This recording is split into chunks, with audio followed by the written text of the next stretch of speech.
April 18th, 1988. Persian Gulf, 0800 hours. A sailor aboard the USS Wainwright sees it first. White contrail cutting across the blue sky, growing larger, faster. The alarm doesn't just sound, it screams. The missile is heading straight for them. In 3 seconds, it will either pierce the hull and detonate or it won't. But what happens next won't depend on luck. It will depend on what the United States Navy does when someone tries to kill their men. This is the story of Operation Praying Mantis, the largest naval battle since World War II. And it started with a single explosion that wasn't supposed to happen. To understand why American warships were in the Persian Gulf in 1988, you have to go back 6 years to a war most people have forgotten, the Iran-Iraq War, 1980 to 1988. 8 years of brutal, grinding conflict. Saddam Hussein's Iraq versus Ayatollah Khomeini's Iran.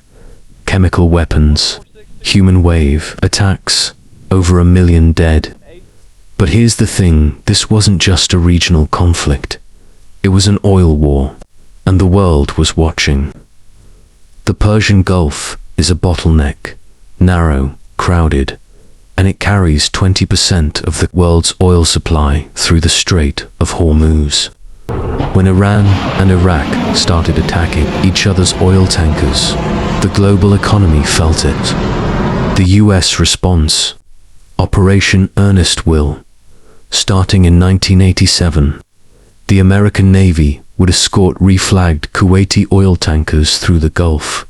US destroyers, frigates, and cruisers became floating shields for commerce. But Iran didn't like that, not one bit. Iranian forces, especially the Revolutionary Guard, began laying mines in international shipping lanes.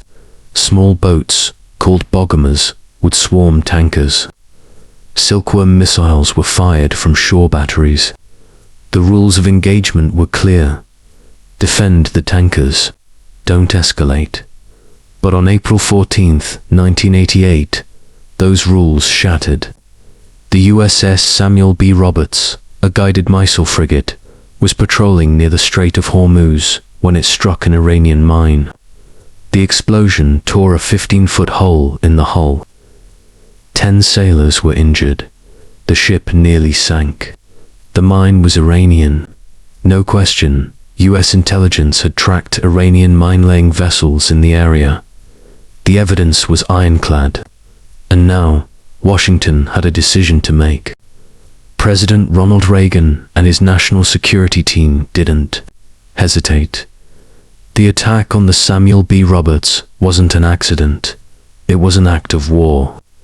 But the response had to be surgical, overwhelming, but controlled. The goal wasn't to invade Iran, it was to send a message. Attack our ships, and you'll lose yours. The Pentagon drew up Operation Praying Mantis. The targets, 2 Iranian oil platforms, used as military bases Sasson and Siri. These weren't just drilling rigs. They were command posts, surveillance hubs, helicopter pads. The Revolutionary Guard used them to coordinate attacks on tankers. The plan was simple. Destroy the platforms. If Iranian forces retaliate, destroy them too. April 18th, 1988. 0800 hours. The operation begins. The USS Wainwright, USS Simpson, and USS Bagley approach the Sasson oil platform. Loudspeakers blare across the water in Farsi. Attention, Sasson platform. This is the United States Navy. You have 5 minutes to abandon the platform. We will open fire. Iranian personnel scramble. Some jump into speedboats. Others radio for help. The Revolutionary Guard isn't going to let this happen without a fight. 5 minutes pass. The platforms are still manned. The order is given. Fire. Massive 5-inch naval guns open up. Boom, boom, boom. Shells tear through metal and concrete. The platform shudders. Secondary explosions ripple across the structure as fuel lines rupture. Simultaneously, 70 miles to the south, the USS Jack Williams and USS O'Brien are hammering the Siri platform. Helicopters circle. Marines prepare to board and plant demolition charges. Within an hour, both platforms are crippled. Fires rage. Black smoke pours into the sky. But Iran isn't done. The Iranian frigate Sahand receives the distress calls. It's one of Iran's most capable warships, armed with anti-ship missiles, torpedoes, and a 114mm deck gun. Its captain orders full speed toward the American destroyers. At the same time, Iranian Revolutionary Guard speedboats Bogamers swarm out of hidden coves. They're fast, lightly armed, but dangerous in numbers. They carry rocket-propelled grenades and heavy machine guns. And then the moment that could have started World War III, an Iranian missile streaks across the sky. It's heading for the USS Wainwright, but it misses. The missile splashes into the water 200 yards off the bow, close enough to feel the impact, close enough to see your life flash before your eyes. The American response is immediate. The USS Joseph Strauss locks onto the Sahand with fire control radar. The frigate lights up on every screen. Target acquired. Harpoon missiles launch. 2 white trails arc across the horizon. Then the A-6 intruders join in carrier-based attack jets armed with laser-guided bombs. The Sahand tries to evade. It fires chaff, deploys countermeasures, but it's not enough. The first harpoon slams into the ship's midsection. The explosion is catastrophic. The second missile hits near the bridge. Fire consumes the superstructure. The crew abandons ship. Within minutes, the Sahand is dead in the water, listing, burning. It will sink hours later, but the battle isn't over. Iranian gunboats are still swarming. They're firing on US helicopters. The Marines respond with door guns. Miniguns shred the small craft. One by one, they're disabled or destroy. Then comes the Joshanan Iranian missile corvette. It fires a harpoon missile at the USS Wainwright. Again, this time the missile is intercepted by defensive fire. It explodes mid-air. The Joshan doesn't get a second chance.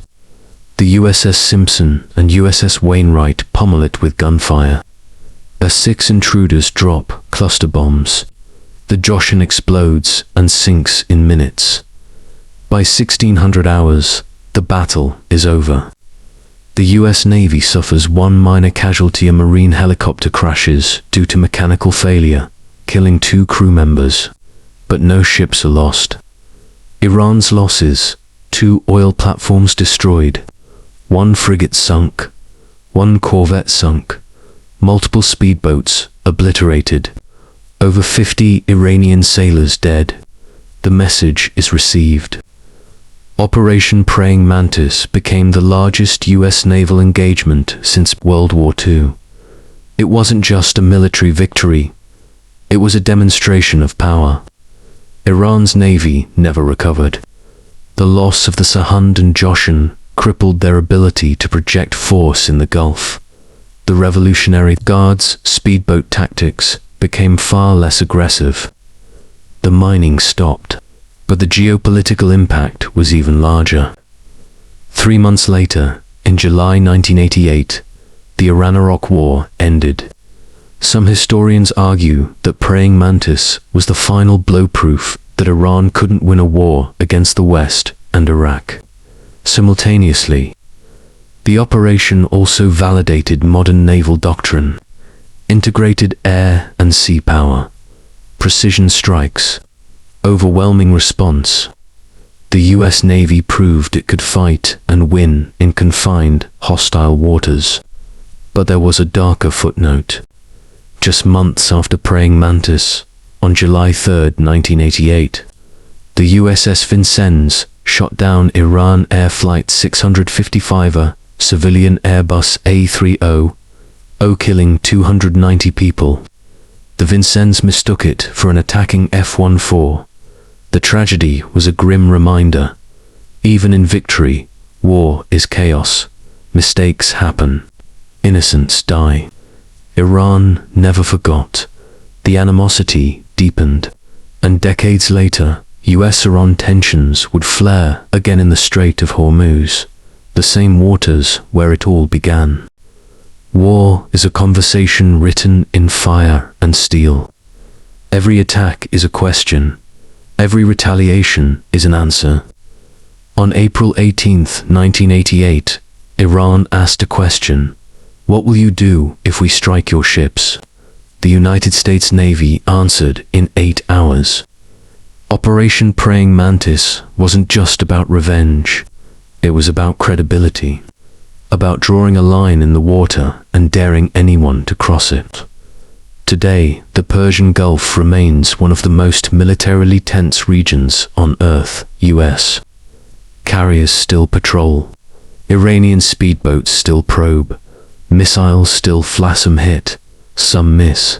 But every captain, every pilot, every sailor in those waters knows the lesson of praying mantis.